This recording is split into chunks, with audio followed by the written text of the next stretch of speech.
शुक्रिया जनाब स्पीकर साहब। ډیره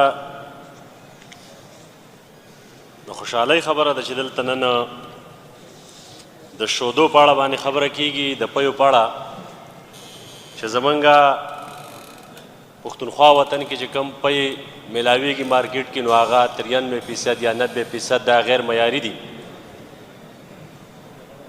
حکومت او نظام موجود دی خو بیا هم ولس ته چې کوم دی غیر معیاري شوده ورکول کیږي چې دا د انسانانو د ژوند سره لوبې کول دي. دا ډېره اهمه ایشو ده.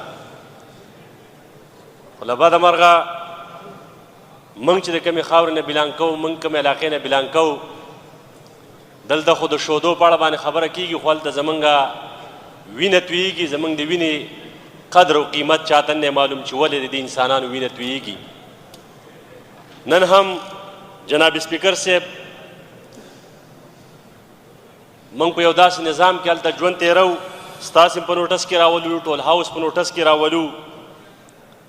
ما تېر وار په دې باندې دلته خبره کول غوښتل خو له بده مرغه دلته بدمزګي پیدا شول او زمونږ د دې هاوس ګنټه یوه نیمه ګنټه ټایم چې کوم دی په بدمزګۍ کې خراب شولو. هغه ایشو دا ده چې ایکشن ان ایکټ سیول پاور ریګولیشن چې په 2019 کې په ټوله صوبه کې نافذ شوي دي، په مونږ قبایلي اضلاع باندې په 2011 کې نافذ شوي. نثار خان یہ بات ہو رہی ہے دودھ کے اوپر سر یو منٹ په دې خبره کوم دا ډېره اهم بات نہیں ہوگی نا، دې ته راځم، د دې سره ریلیټډ ده، د دې سره ریلیټډ ده، بہت دور چلے گئے، د دې سره ریلیټډ ده، زه دې ته راځم. او دا ځکه دې سره ریلیټډ ده سر چې که ته د غیر معیاري شودو یا د غیر معیاري خوراکونو په بازار کې روکتام کې نو ته به بیراکرسي امپاور کې. زما په قبایلي اضلاع کې چې کوم دی بیراکرسي او پولیس چې کومه دی دا امپاور نه دي.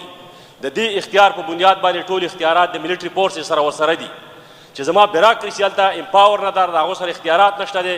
زما په قبایلي اضلاع کې به چې کوم دی هغه په خوراک باندې چیک اینډ بیلنس څه وساتي، او به ما ته انصاف سره راکړي او هغه هلته نظام څه وچلوي. دا سره ریلیټډ خبره ده سر.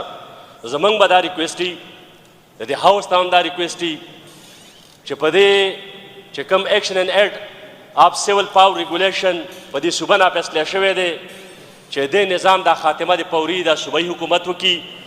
دا د بسیار نم ډېر بدترین او تور نظام دی د کم د وجې چې کوم دی زمونږ د پښتونخوا بیراکرسي او خصوصي د قبایلي اضلاع بیراکرسي او پولیس. یہ دودھ پہ بات ہو رہی ہے بھائی میرے، یہ دودھ پہ بات ہو رہی ہے.